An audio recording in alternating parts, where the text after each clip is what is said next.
Welcome to Revolution Radio at freedomslips.com. It's 2 in the morning on the East Coast of the United States. I have no idea what time it is down and under, but it is time for Shiny Side Out with Dave and Mecky. So I hope you have your tinfoil hat all made and cinched down tight over your ears. So take it away, Dave and Mecky.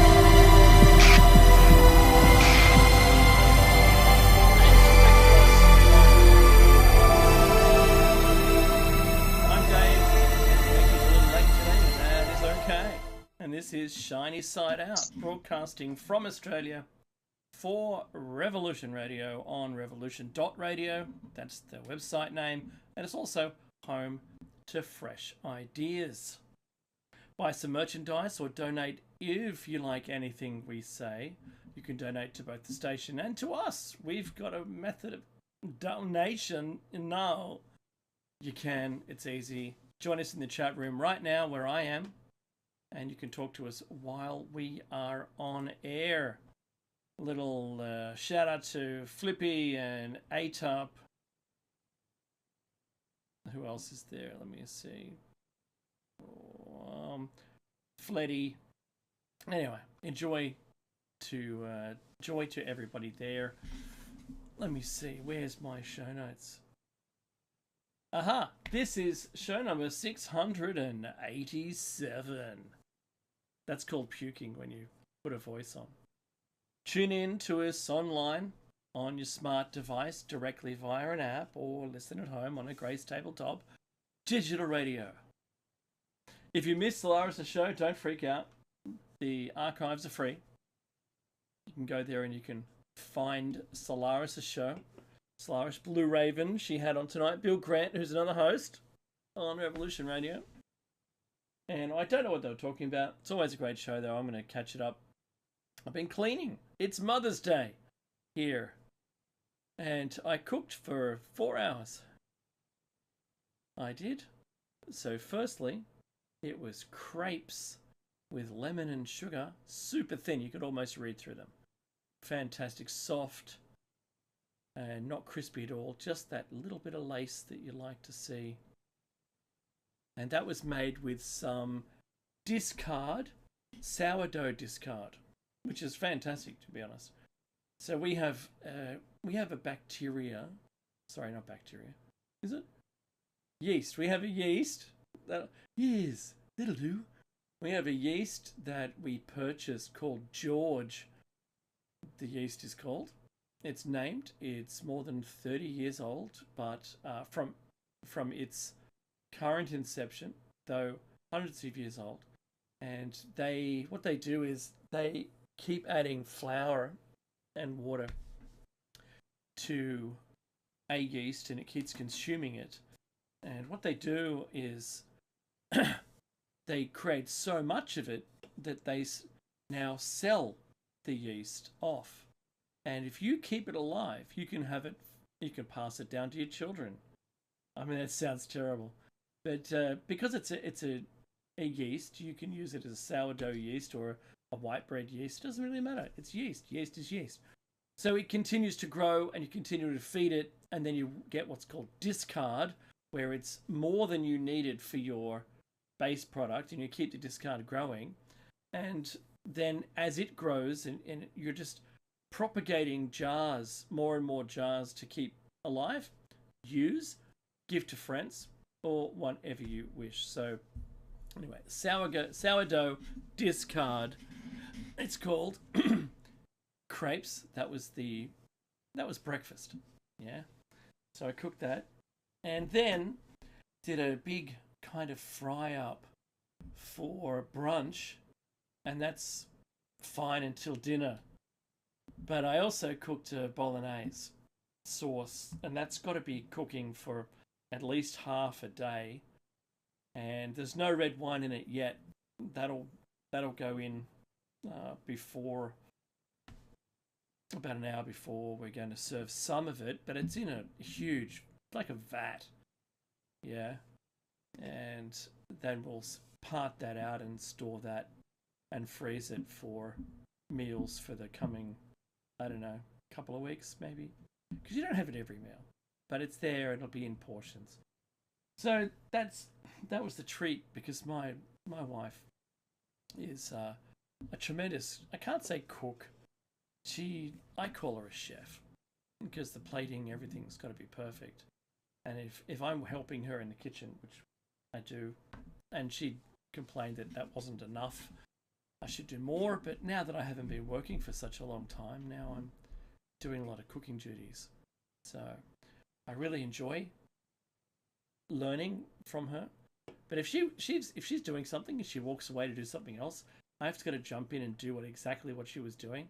So say it was cooking something and stirring it, and she just walks away, I've got to now keep stirring that and make sure with the same precision that she was looking for in whatever that was, to maintain that and take it off the heat or put it on the heat or turn it up or turn it down or complete it or plate it, whatever it is, she's now moved on to something else.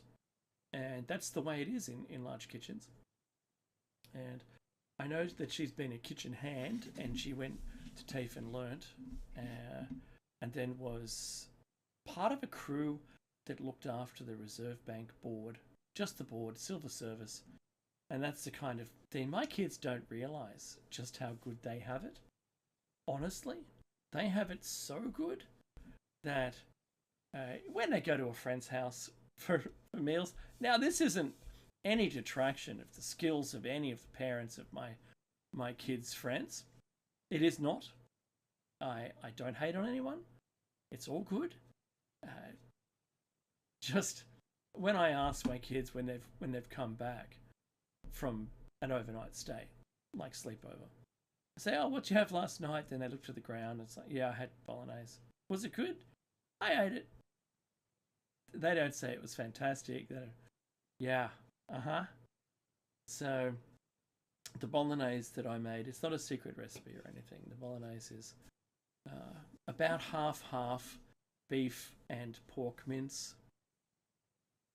Then that's just browned off, and then a couple of cups of water and tomato paste and whole peeled tomatoes, and then a mixture of blended carrot and celery and zucchini into not a paste but very thin.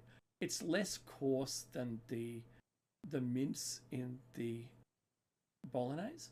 Yeah, it's less coarse than that. It's only about maybe a 16th of an inch across. It's not pureed, but it's close. And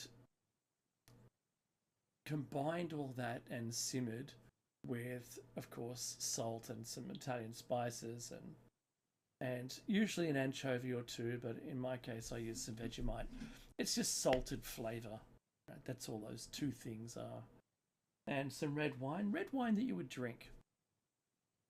Like half a bottle in the amount that I did, I think, me 2 kilos of meat. So that'll last us a whole bunch of meals, which is great. So, but it's never good the same day you cook it. It always is better the next time you heat it up. It's an extraordinary thing. I just love that. So, look, I'm not saying I'm good at all, and not at all. If anyone was willing to try it and let me know how you went, please do comment, like, subscribe, and share these videos. This is not a cooking channel. Not a cooking channel. Could do a cooking channel, but no. Look, I think that cooking channels there's too many of them. Sure, there's a whole bunch of people talking about conspiracies and news and reaction videos. I don't feel like I'm any of those. You could consider this a podcast, I suppose. A lot of people asked, "Do you have a podcast?" And I go, "No, it's actually a radio station that we broadcast through and have done for this. I think the 13th or 14th year now. It's all too much for my feeble little brain. I don't tend to keep count of anything. I suppose I'm typical because if I had a memorable date, apart from my ex-wife's birthday and the day we met, my ex-wife, we don't really have a day that we met with my current wife, right?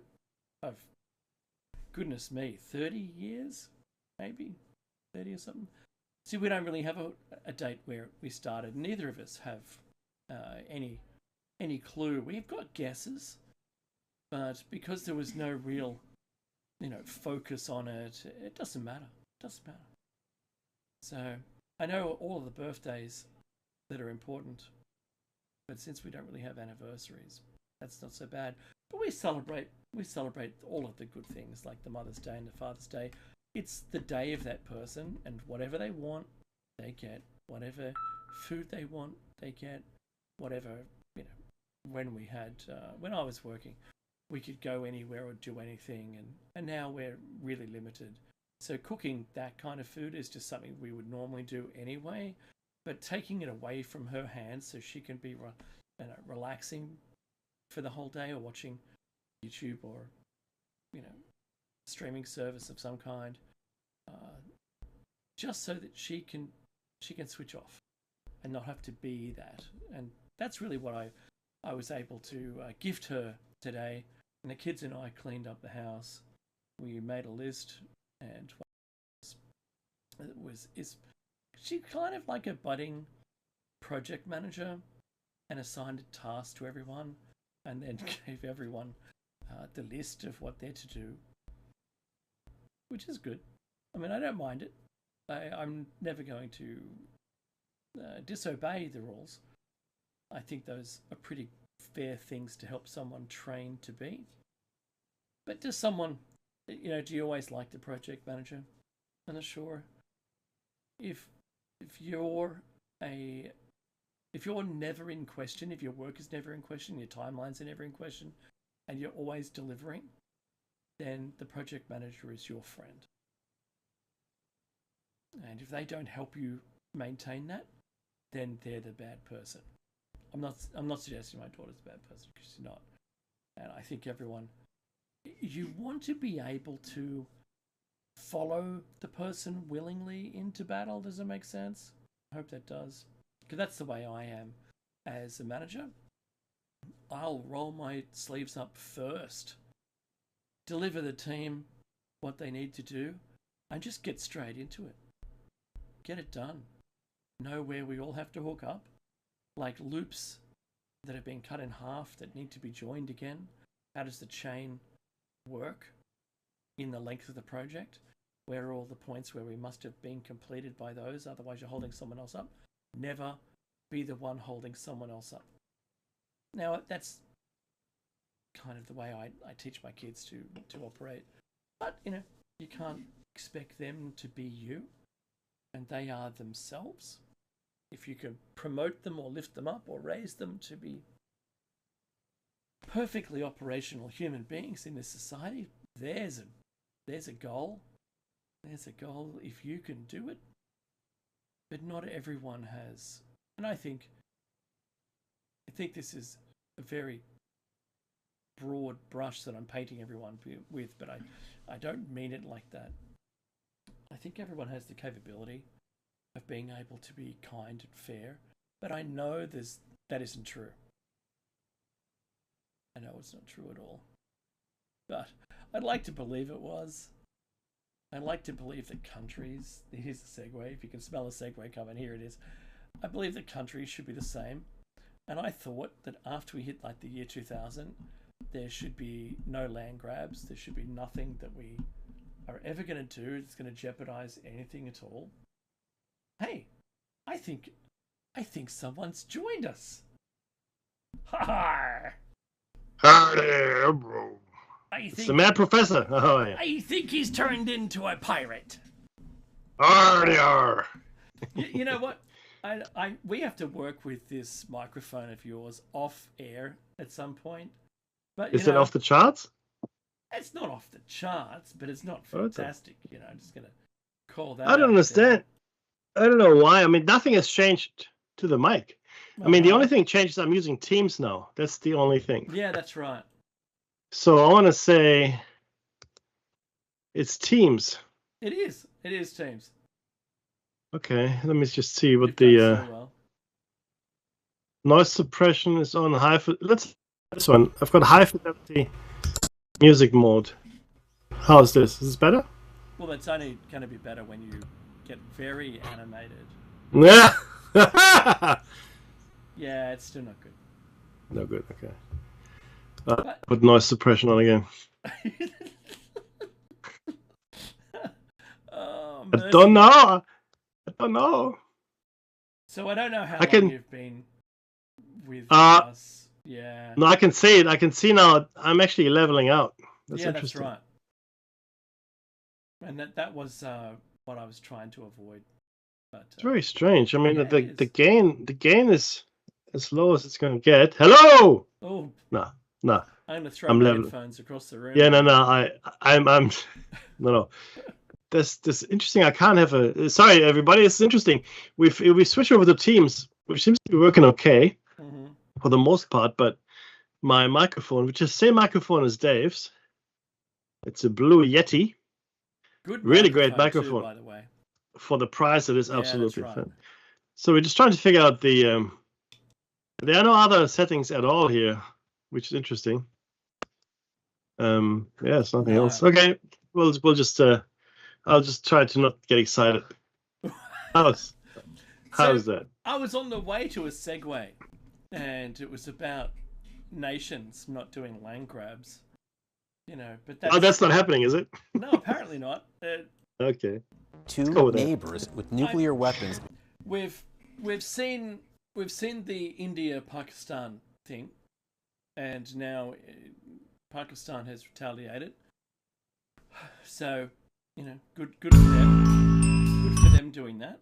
And it doesn't really bother. That doesn't bother me yet. Then the news is really what I'm echoing here, right? So, what day was that? Let me see. 3 days ago, announcement. Then 22 hours ago, retaliation. Hello and welcome to our special coverage as we track the development. And then we have, once again, this was last night. We're tracking the development of the thing. And today, I actually saw a story that Trump has stepped in and he's now the knight in shining armor.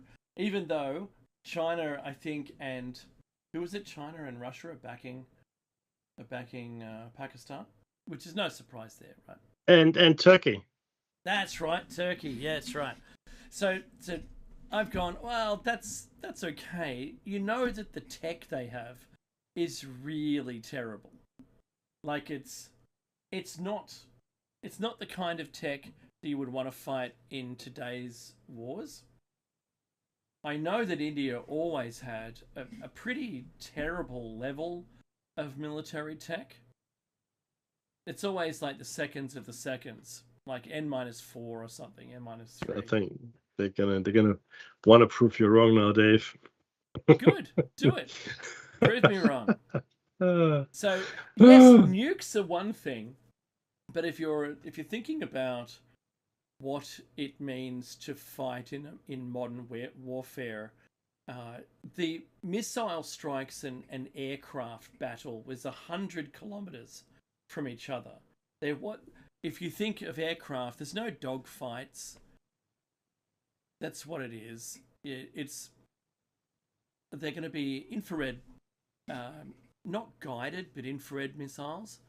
The level of tech that they have isn't with an AWAC aircraft, 200 kilometers outside of the field of battle. There's no guided missile that's guided by the AWAC, the signal from the plane moving, even though the pilot has released the missile, it's now on its track to a general location, and when it gets there, it's only the hope of being able to detect the infrared signature of your foe. If you have multiple planes in battle, with only infrared, then you can have friendly fire. They have no distinction about whose infrared signal it is. And this is the era of battle that we're talking about between these two countries and their aircraft, and their missile tech. But anyway, with all of that, I don't know where I saw it now. I saw a stupid post, and I can't verify it, that, you know, Trump has weighed in and got a ceasefire out of it.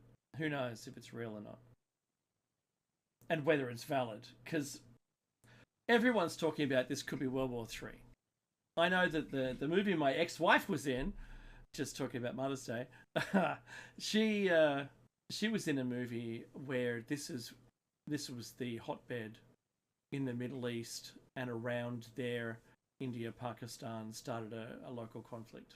So, and then nukes started, and then everyone was game on, and then suddenly Australia is getting hit by nukes. So, yeah, look, no, I don't think so. I don't think India and Pakistan are the linchpin. If anything, much more likely is Ukraine, Russia, and the NATO involvement, because NATO, US, even China, or Russia for that matter, will not get involved in the India-Pakistan conflict. Mm-hmm. They might even exchange nukes for all they know, right? And you know what Trump said first? Yeah, they've been going at each other for hundreds or even thousands of years. I can't remember what he said, which of course is impossible, because Pakistan was founded just a few decades ago. But that's neither here nor there. But look, they have never been. The funny thing is this: they're both ethnic Indians, right? I mean, that's really the key thing, you're right? You're going to get people upset who are one side or the other. Of course. That statement, right? Yeah, and that's fair enough. I don't mind, because it's a fact, right? So you can get upset at all the facts you want. If that's who you are, I got no issue with that. I found a story from the MSN that Trump claims credit. This is the best way of putting it. Trump claims credit for India-Pakistan ceasefire, but is frustrated with Russia-Ukraine conflict. That's how they've weighed in with that.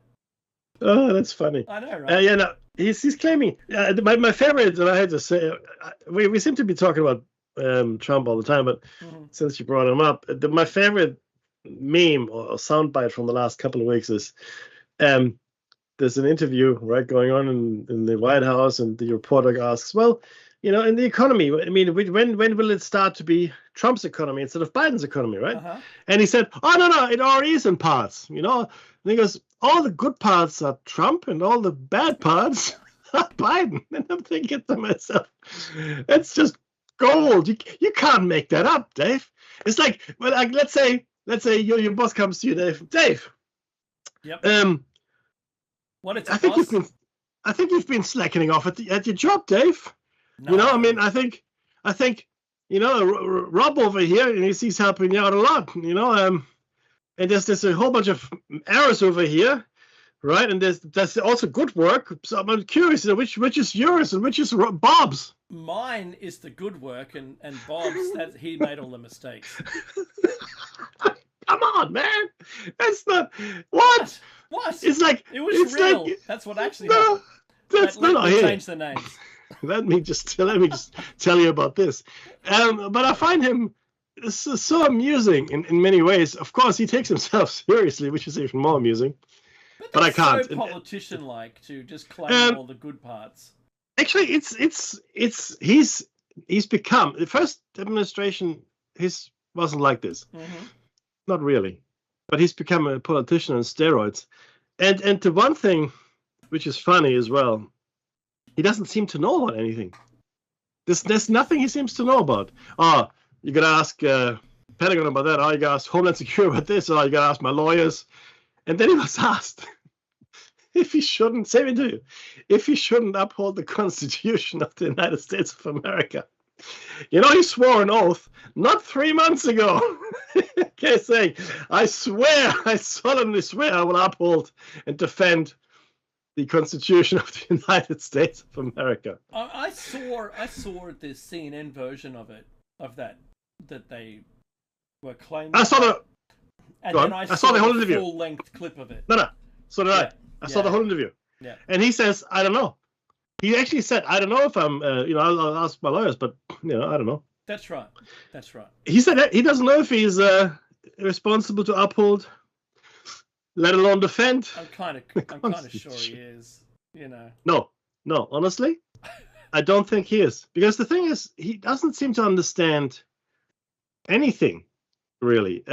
I've seen this before. That this kind of, to be serious for a second, this kind of characteristic comes a lot to people who, and I've seen this a lot of CEOs and people, that get ridiculous salaries. Initially, what you suffer from is the imposter effect, right? You're thinking, "Oh, am I really worth that money? Geez, I hope they're not going to find me out, etc., etc." Right? But after a while, especially if you've been on a certain salary for a while, you go, "Yeah, I do deserve it. I am that smart. Everybody is just a moron." And that's where Donald Trump is. He has always had money, more or less. He hasn't really been a very successful businessman by many standards. A lot of things. I mean, he's making money off crypto at the moment. Conflict of interest much?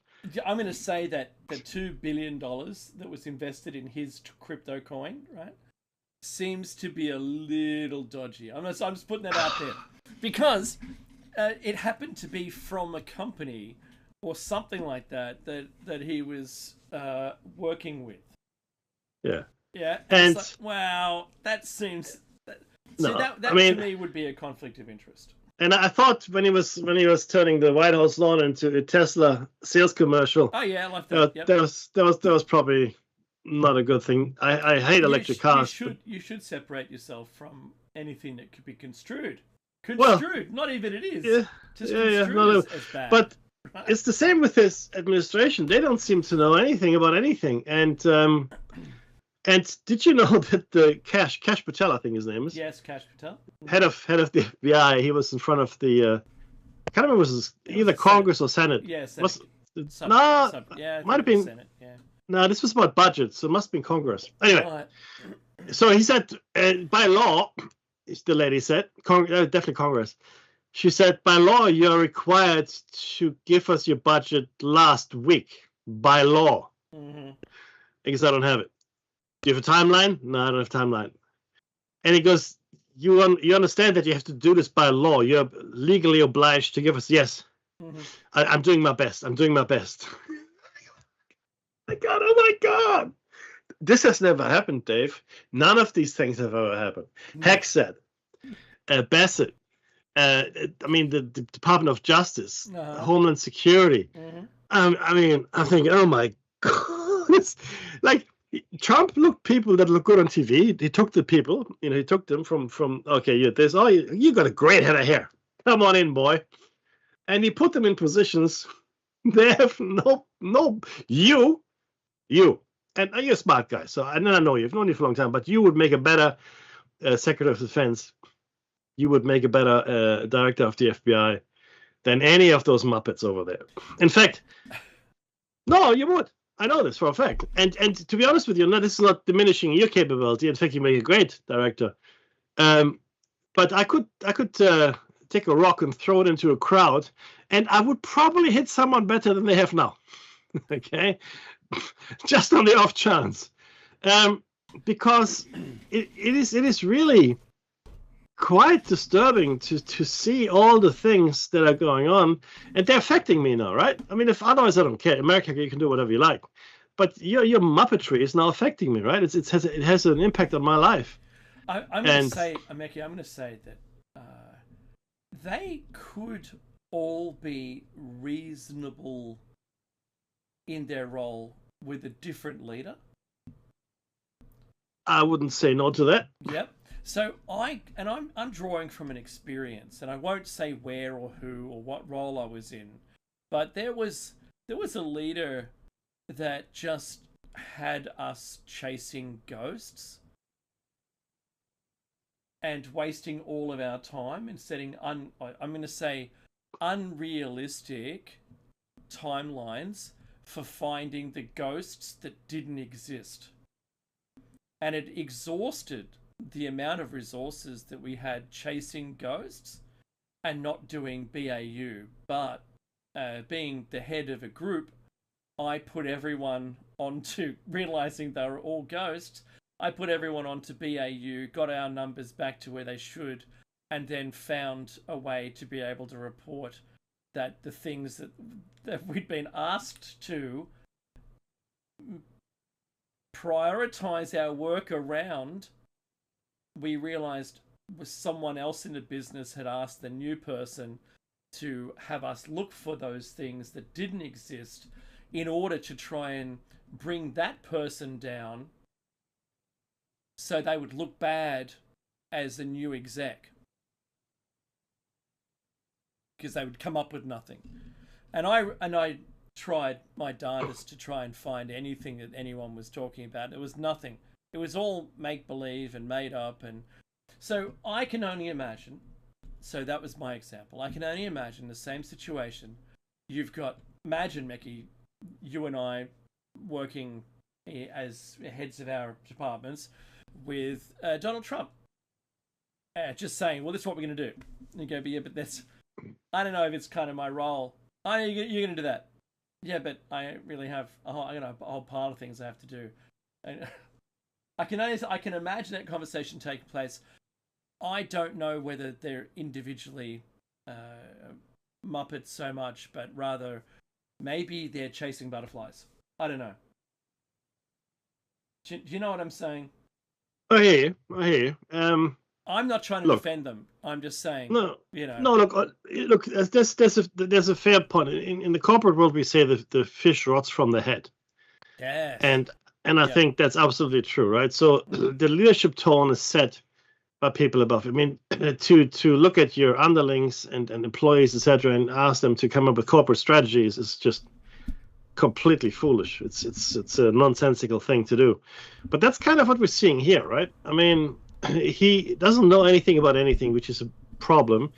His cabinet meetings, or at least the ones that we see, are all just let's praise the leader. I love the leader, and honestly, with a grain of salt, right? But the more I watch it, the more I'm thinking maybe they've got a bet going. Who can be the most sycophantic in those meetings? Who can take it over the top? It kind of looks that way, right? It's like, I'm just waiting for someone to drop to their knees and give him a full fellatio right there, baby. But because we're not far from it. It's like, oh, you're such a great leader, and under your leadership we're doing such great things, and you're wonderful, and my God, you've got the best hair in the universe, and by the way, you know, you're what was he? He's 6'2" and 220 pounds. And he wins every golf tournament. I mean, honestly, I don't know, brother. This is just gold. You couldn't write this. See, there was the show West Wing, right? And then other shows about the White House, the comedy shows, right? With Julia Louis-Dreyfus. And I reckon if the writers came up with scripts like this every day, right? It's just like Parks and Recreation. You ever watch that? Parks and Rec, yeah, I love it. It reminds me a little bit of that, like the over-the-top seriousness, right? It was completely straight, like the all straight men, but it was like hilarious, but completely straight. And that's what we're seeing here. Was it Chris Pratt and Aubrey Plaza? Yes. I love their teamwork together. It's a funny, very un-American funny show in many ways. Not really American kind of humor like that I see normally, right? It's a little like our council. Yeah. It's the way that our councils run in a similar fashion, yeah. And this is the feeling I'm getting with the Trump administration. Now, look, at the end of the day, money talks and BS walks, right? And we'll see where we're at overall, and we'll see what happens at the end of, I guess, the 2 years midterm elections, right? We'll see if the Democrats but the Democrats aren't any better, man. I mean, if you look at I forget his name. Don't even.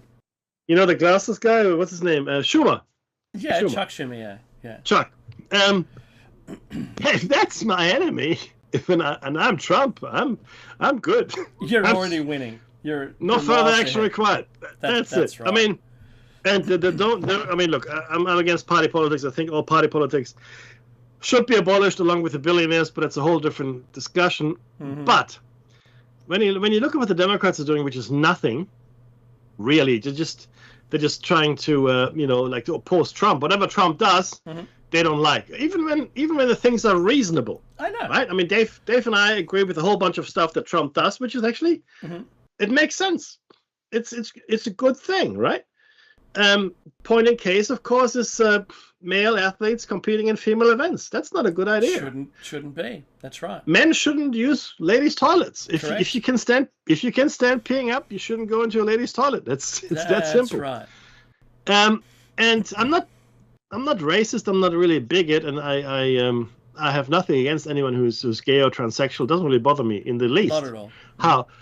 However, I think the pendulum swung too far toward pushing which is a minority view, right? Yeah. Pushing a minority lifestyle onto the rest of the population, which is not right. I mean, you can do whatever you like. I don't really care, honestly. And there should be no discrimination. By the same token, I don't want to constantly be told that I can't celebrate Christmas, I can't say Merry Christmas, and I have to call this person now, Cloud 5, and their pronoun is whatever it is. I mean, I can do that. I will do it. But don't tell my kids that they need to reevaluate their gender identity at the age of 10.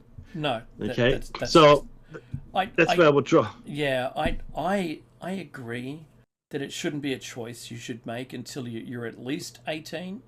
Yeah. Yeah, that's number one.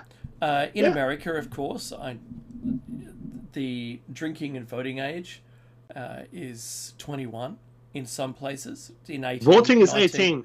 That's right. Yeah, but drinking 21 is funny, right? Anyway. That's right. So, given the level that we've treated our young people with an authority, where do we hand them authority to make choices for themselves? That should be universal. It should be universal across your country, across all your states. It should be universal across all of the Western world, I believe, because I don't believe that in any country we're capable of making a decision at a younger age than anywhere else. I don't think there's a culture that allows for that, whether it's legally bound or not. I think we need to draw a line and then say, well, this is the world's accepted level of doing this, whatever it is. And then if it's a legal representation to legally represent yourself, then that should be for everything. That should be for voting. It should be for driving. Because if you're not legally capable of making a decision under the law in your country, then how could you legally represent yourself in a traffic accident? If you turned, making a decision to turn, then that decision should be overthrown by you're incapable of making a legal decision for yourself. Does that make sense? That's the same for voting and for sexual modifications or surgery for yourself. All of even those when it things. comes, even the age of consent, right? If you think about that for a second, right? 100%. So there's a whole bunch of stuff that goes on there, because the thing is this: if you haven't gone through puberty yet, right? No matter how you feel about yourself as a person, maybe you feel like that you should always be a girl. I get that, but let's go through puberty first, right? And understand where you sit after that. That's right. But again, so I don't want to dwell on it, because it's not really. This is not really the focal point here is that the Democrats can't give him an inch. Not even at all. Now we see that in Australian politics when as long as it's anything but what they say. Yeah. If you're in opposition to it, yeah. Yeah, and you know what though? You know what's funny? I do watch a lot of the late shows in the American late shows with them. There's Jon Stewart, Kimmel, and a couple others, right? Yeah. And I think it's funny. I've always watched them. But you know what? For the most part, while they're not, I wouldn't call them even-handed. They're more even-handed than the Democrats or some of the news media. That's right. Now their job is to make fun of stuff. It's not to make fun of the Democrats just as much. I mean, if Biden were president, they wouldn't leave a hair on his head unharmed. They would tear him to shreds, because he was just a walking joke. He was. I mean, I'm sorry to say this, but he was. And the Democrats, if they ever want to challenge Donald Trump or bring voters back or whatever, whatever the case may be, they really, really have to change how they're going about things, as you know, Dave. There's no chance that they're going to win any voters back by just being anti-Trump. You can't be you must have your own agenda, your own platform, your own strategy. It can't be not Trump. Exactly. It can't be that. And that's kind of sort of where our Mr. Dutton here fell over in Australia. He was not Albanese, really. That's how he styled himself. That's right. And then he tried to adopt some successful policies from the US, right? Yeah. And then backtracked on them. Yep, because they weren't so successful here. And he was overrun by costing problems. Yeah. And absolutely. That caused him to then backtrack. The call to office, 100% of, got to be in the office all the time. That didn't work for our public service at all. And because, people's lifestyles have completely changed since COVID. And the hybrid is now offered by most workplaces. I know because I apply for so many jobs. And they all say, at least 3 days in the office. So 3/5 of the time, you should be either in the office or at a client site. That's fine. Good. I really like the idea of being able to do that. Yeah. But don't make it 100% in the office. Yeah. For those people whose roles can be hybrid. Look, and that's the thing. Things have changed. Mm-hmm. The way people work has changed. So for most office workers, I mean, if you're not working in an office, if you might be in a job that requires you to be a certain place. I mean, if you're a truckie, right? If you're a trucker, you're in the truck. Imagine that as a hybrid. I'm doing it remote. That's right. What? if you're a builder, right, or laborer or factory worker, then obviously you need to be, or if you're customer facing in retail or bank or whatever it might be, right? Then you have to be in a place, right? And that's for you that's normal. So COVID really would have really hit you in the head hard. But as an office worker, and we've shown this now, there's many office workers, government, corporate, doesn't really matter, right? But we've shown now that it is no longer required to be in the office to be productive or working at all. It's not required. That's right. Is it better? You know what? I would say, from my own experience, yes. Now, my team is across Asia Pacific, as I said before, and I haven't seen them. I've never met all of them, right? But I've managed teams across the world before, and whenever I got to meet them face to face, the relationship was instantaneously different, different, right? Yeah. It's just how it is. I mean, we're creatures of face-to-face contact. That's who we are. So I got no issue with that either. But you can't be coming down like a ton of bricks and telling people this is how it is, and if you don't like it, you can leave somewhere else to go. That's right. That's right. So when I watch the Democrats currently talking, I've got two more topics, but I'll just finish with this one. AOC isn't proving themselves to be the strong, knowledgeable person. I think AOC talks to her audience quite well, but isn't the I want to be very nice. I want to be kind. Probably isn't the kind of person that everyone was expecting. It's kind of like when Joe Biden lost the debate. He really did lose that last debate. That really was the last. I don't think he knew he was in the debate, brother.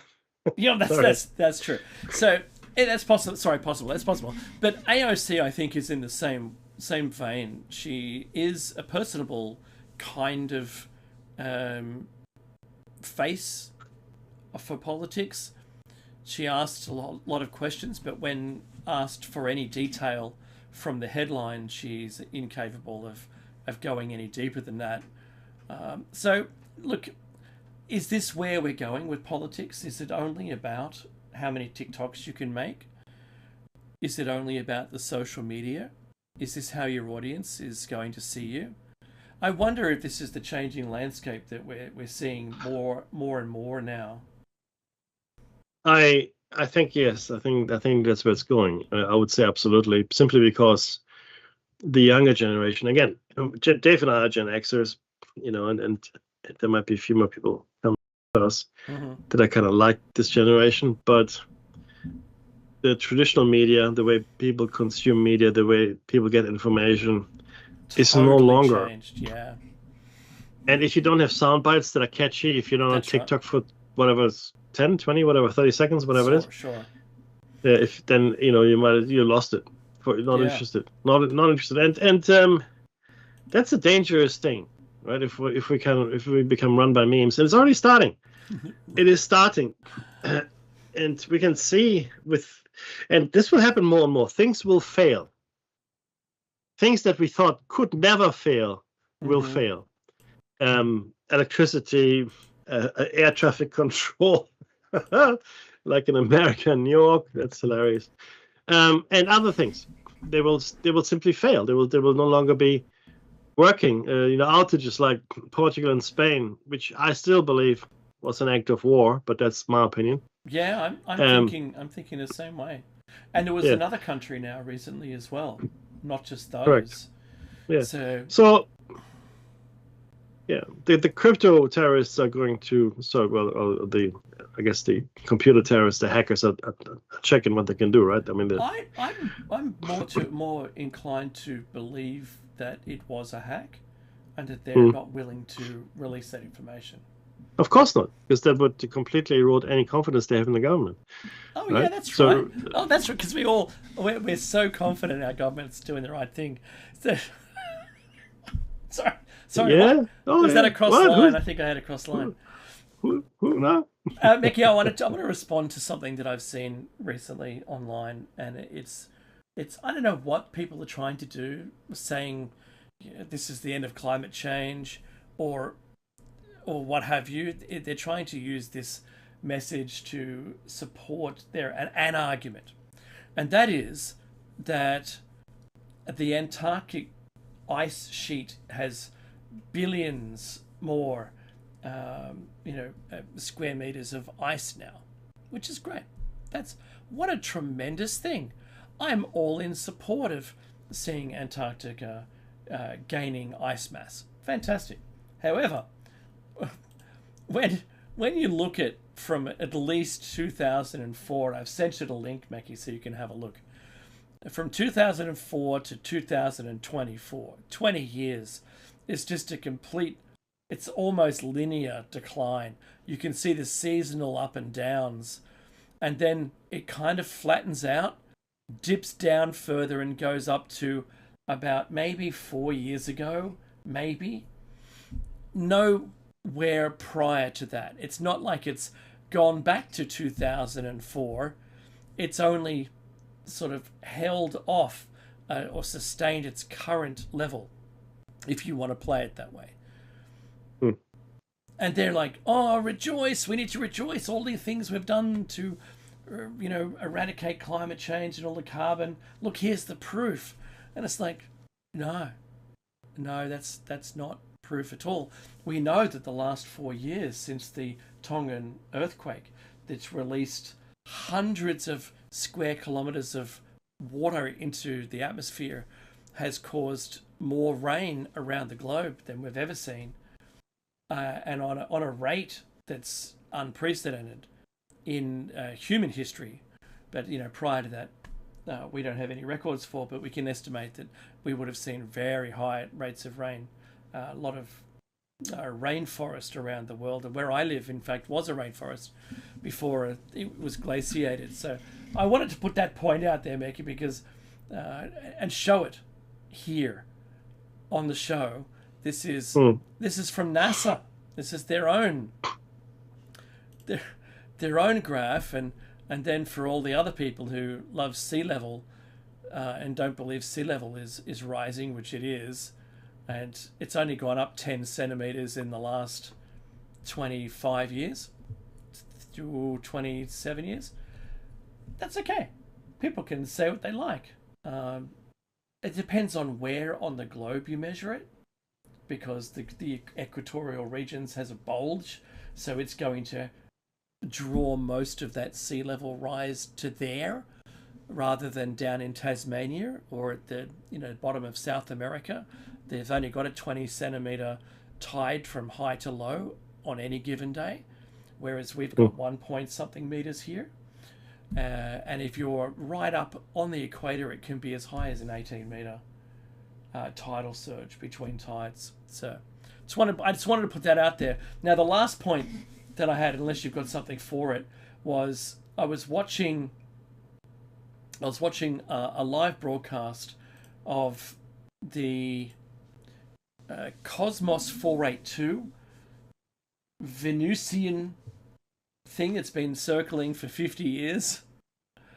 Its booster rocket failed to launch all those years ago, 50 years ago, and it was meant to land on Venus, and it never did. And it finally... that's coming to the atmosphere. Yeah, that's right.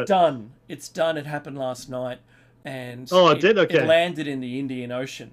So I've got the last on screen. I have the last trace of where it hit the atmosphere, bounced a couple of times over Europe, and then continued on its orbit and landed in the Indian Ocean, somewhere near Sumatra, to be honest, but it was in the Indian Ocean. And it says here, west of Jakarta, Indonesia, early on Monday. So there's not really much there to say other than that. But I was watching the live broadcast and to see where it was, and hoping that it wasn't, because it was coming to Australia on its last pass. It was going to be over Western Australia, and it was just a matter of time. So happy days that it didn't land on us. And it was in the ocean. So, and it really wasn't very much, but the probe itself was capable of withstanding 10,000 times the pressure on Earth because of the atmosphere on Venus and the acid there, the harsh conditions, the heat. So it would have re-entered intact and landed or collided with the planet intact here, because it was made so robust that it could survive re-entry without even having any resistance at all. None. No parachutes, no retro rockets, nothing. No deceleration rockets, nothing. So yeah. Anyway, I had to put that out there. And the last thing was, I've got a video here. It's Pam Bondi.